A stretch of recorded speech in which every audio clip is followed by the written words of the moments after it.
Welcome to my YouTube channel. पिछले video में जो है कि चैप्टर 2 क्लास 11 का ख़त्म कर चुके थे बायोलॉजिकल क्लासिफिकेशन, और आज से जो है कि साथ साथ क्लास 12 का को भी लेकर पढ़ेंगे। और क्लास 12 का पहला चैप्टर जो है कि रिप्रोडक्शन इन ऑर्गेनिज्म देखते हैं, जो कि जनरल रिप्रोडक्शन के बारे में दिया हुआ है। रिप्रोडक्शन क्या होता है, लाइफ स्पैन क्या होता है, सेक्सुअल रिप्रोडक्शन क्या होता है, सेक्सुअल रिप्रोडक्शन क्या होता है, तो कि हम मॉर्फोलॉजी में भी पढ़ते हैं क्लास 11 का, बट इसमें भी जो है कि फर्स्ट चैप्टर वही दिया हुआ है। तो एक बार शॉर्ट में हम देख लेते हैं। तो इसमें टॉपिक जो हमको कवर करना है वो है लाइफ स्पैन क्या होता है, रिप्रोडक्शन क्या होता है, सेक्सुअल रिप्रोडक्शन क्या होता है, प्री फर्टिलाइजेशन इवेंट क्या होता है, गैमेट ट्रांसफर और पोस्ट फर्टिलाइजेशन इवेंट क्या होता है।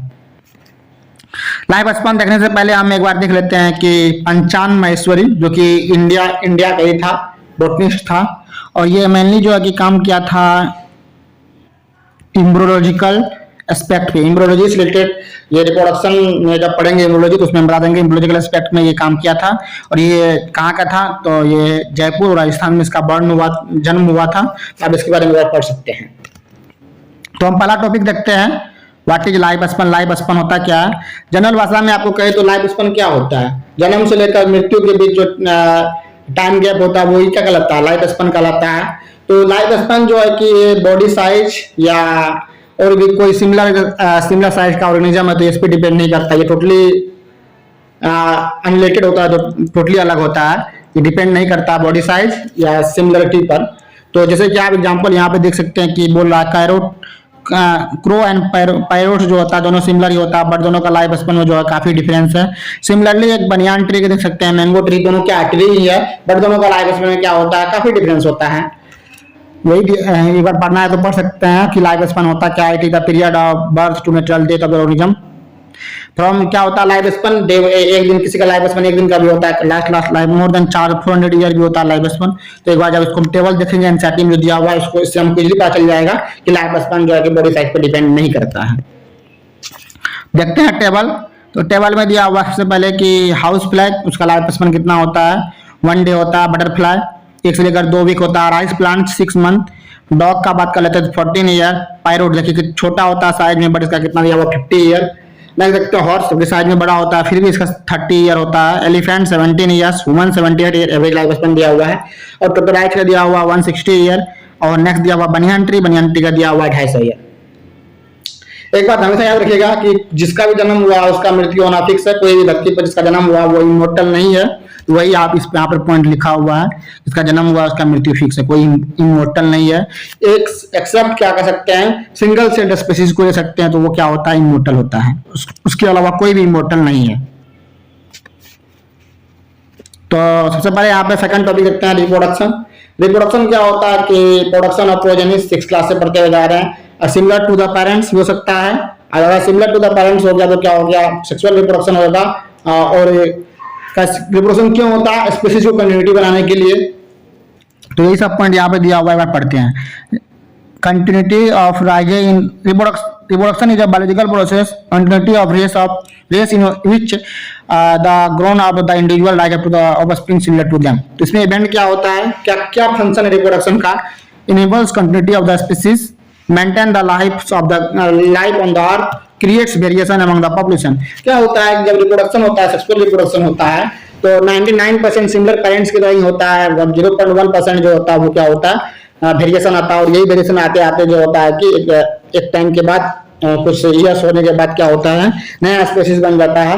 और यही क्या होता है, पॉपुलेशन में क्या होता है, वेरिएशन लाने का प्रयास करता है। The mechanism to produce offspring show a large variation depending upon the organism habitat, its internal and physical property। तो ये क्या होता है, वेरिएशन आने पर क्या होता है, किस पर डिपेंड करता है, इंटरनल और फिजियोलॉजिकल प्रॉपर्टी पे डिपेंड करता है। तो वैसे हम रिप्रोडक्शन कितना प्रकार पढ़ते हैं, 2 प्रकार पढ़ते हैं, asexual reproduction and sexual reproduction. Asexual reproduction देखते हैं। तो असेक्सुअल रिप्रोडक्शन क्या होता है, जब सिंगल पेरेंट्स के द्वारा ऑर्गेनिज्म प्रोड्यूस किया जाता है जिसमें गैमेट नहीं बनता है, और जिसमें क्या होता है, मियोसिस नहीं होता। मियोसिस होगा तो क्या होगा, वेरिएशन आएगा। और माइटोसिस होगा तो क्या होगा, सिंगल कॉपी करने का डिवीजन होते हुए। जब ये हम क्लास 11 में पढ़ेंगे तब चैप्टर आएगा सेल बायोलॉजी, तो उसमें पढ़ते हैं। तो वही दिया हुआ है कि a single parent is capable for producing offspring, third the reproduction is identically morphological identical to the one another and their parents. These are often referred to a clone. इसको हम क्या कहते हैं? क्लोन कहते हैं. The unit of reproduction is commonly formed from the somatic cells of the parent. इसके कौन सा सेल से होता है? सोमेटिक सेल से होता है. दो प्रकार का सेल होता है, सोमेटिक सेल और जर्म सेल. अगर रिप्रोडक्शन जर्म सेल में हुआ तो क्या आएगा? वेरिएशन आएगा. अगर रिप्रोडक्शन सोमेटिक सेल में आया हुआ तो क्या होगा? वेरिएशन नहीं आएगा. तो वेरिएशन के लिए क्या जरूरी है? म्यूसिस जरूरी है. तो क्योंकि असेक्सुअल रिप्रोडक्शन है तो इसमें क्या होगा? म्यूसिस नहीं होगा. Meiosis does not occur in asexual reproduction in common among single cell species. तो असेक्सुअल रिप्रोडक्शन किसमें होता है? सिंगल सेल स्पीसीज में होता है, प्लांट्स में होता है एंड कुछ एनिमल में भी होता है जो सिंपल इमोर्फिज्म होता है. तो cell division itself is a mode of reproduction. Example का सेल डिवीजन भी जो है कि इटसेल्फ क्या मोड ऑफ रिप्रोडक्शन का है. तो जिसमें कि मोनोडाम देख सकते हैं, बैक्टीरिया में, अमोबा में देख सकते हैं. इसमें वहां पर क्या होता है? पेरेंट सेल डिवाइड करता है. इसमें जो मेन इंपॉर्टेंट लाइन है वो आपको हम इंटरलाइन कर देते हैं, जो याद रखना है. तो सबसे पहले कि असेक्सुअल रिप्रोडक्शन कौन सा सेल में होता है? सोमेटिक सेल में होता है. और किसमें होता है? तो कॉमन है तो single cell organism, plant and animal with simple organization. तो यहाँ पर देखते हैं डायग्राम दिया हुआ, ये सिंगल सेल ऑर्गेनिज्म एमोबा का है. इसमें क्या हो रहा है? ये हो रहा है फ्यूजन. फ्यूजन में क्या हो रहा है? सेल डिवाइड कर रहा है, डिवाइड करके दो डॉटर बना रहा है बेस. तो फ्यूजन में क्या होता है? अगर सेल अगर दो भाग में डिवाइड करके बनाता है तो क्या कहलाता है? फ्यूजन कहलाता है. वही यहाँ पर डायग्राम में समझाया गया है. तो देख लेते हैं सेक्सुअल रिप्रोडक्शन का जो होता है कि क्लास कौन कौन होता है. तो सबसे पहले दिया हुआ binary fusion. The body of individual divide into two parts. Example देख लीजिए, अमोबा में देख लीजिए, पीछे डायग्राम भी देख चुके हैं. सिंपल बाइनरी फ्यूजन जब when division occur in any plane but always right angle to the elongated division in the nucleus amoeba. Longitudinal binary fusion when division occur along the longitudinal axis. जब longitudinal axis होगा तो क्या होगा? सबका example important है, euglena and vorticella. Oblique binary fusion when division occur at the angle of transverse axis. Example का बात करते हैं तो सेटियम एंड गोनोक्लेक्स. गोनोक्लेक्स एग्जांपल किसका है? तो हम पढ़े थे डायनोफ्लैजिलेट्स.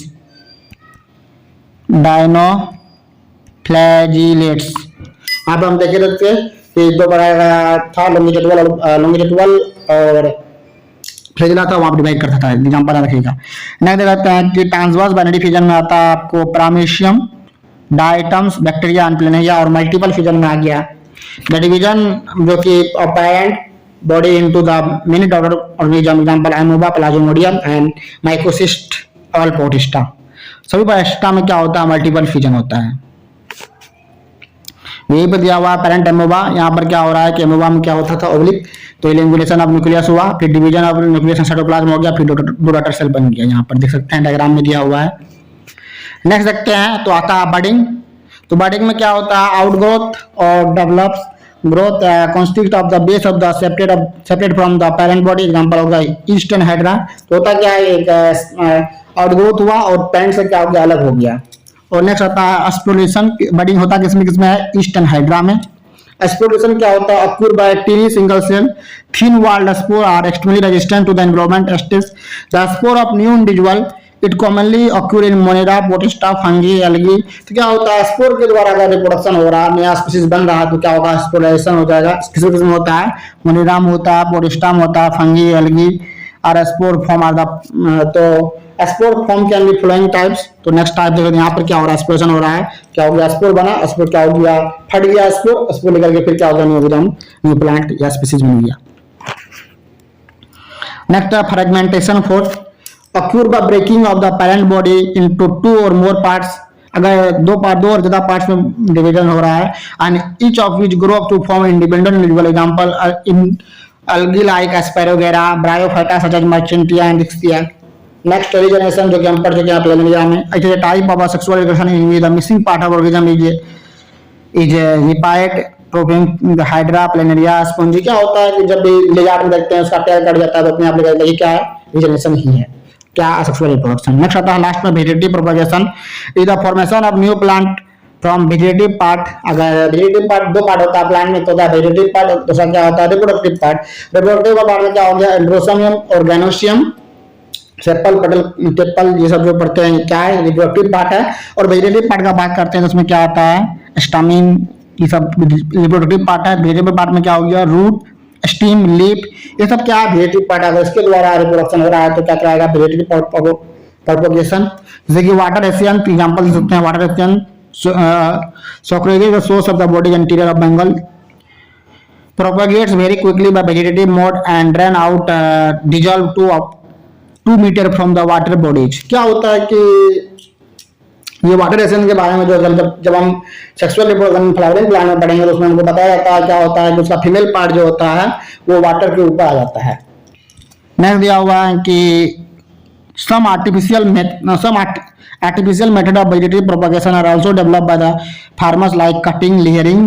तो ये सब vegetative propagation है। जैसे कि रोज को क्या करते हैं, कट करके गुस्सा लगाते हैं तो क्या हो गया, कटिंग हो गया।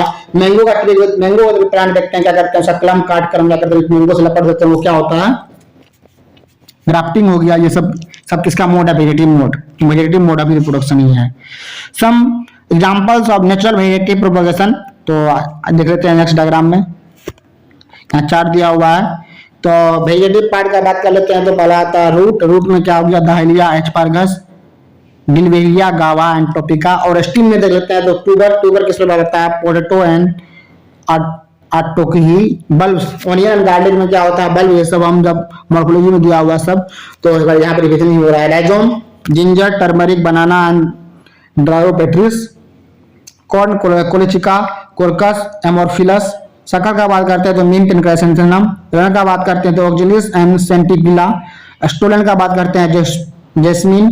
ऑफसेट का बात करते हैं तो पिस्टिया निकोनिया। ये सब मॉर्फोलॉजी में दिया हुआ है, एक बार बस यहाँ पर रिवीजन हो रहा है। लिप्स का बात कर लेते हैं तो bryophyllum, bougainvillea, kalanchoe and walking fern. Bulbs का बात करते हैं तो एवेगी, लिली एंड बिक्सोरा। और टर्यून्स जो कि फ्लैसी बर्ड होता है एक्वाटिक प्लांट में, तो उसका बात कर लेते हैं तो पोमेटोगन एंड यूटिकुलरा। ये सब एग्जांपल्स है जो कि रिवीजन हो गया है, ये एनसीईआरटी में नहीं दिया हुआ है तो आप इसको छोड़ सकते हैं। बाकी सब एनसीईआरटी में दिया हुआ है। मॉर्फोलॉजी क्लास 11 का रिवीजन के तौर पर यहाँ पे दे दिया गया है। ये सब किस टाइप का मोड है, वेजिटेटिव जो पार्ट्स है क्या कहलाता है, वेजिटेटिव प्रोपगेशन कहलाता है, यहाँ पर दिया हुआ है, एक बार पढ़ सकते हैं आप। नेक्स्ट देखते हैं तो आज का लेक्चर में इतना ही है कि नेक्स्ट लेक्चर में हम जो है कि देखेंगे कि सेक्सुअल रिप्रोडक्शन का कौन कौन सा पार्ट्स होता है। प्री फर्टिलाइजिंग इवेंट बच रहा है, गैमेट ट्रांसफर बच रहा है और पोस्ट फर्टिलाइजिंग इवेंट बच रहा है। तो थैंक यू, मिलते हैं नेक्स्ट चैप्टर में। तो अगर वीडियो अच्छी लगी तो चैनल को लाइक करें एंड सब्सक्राइब करें।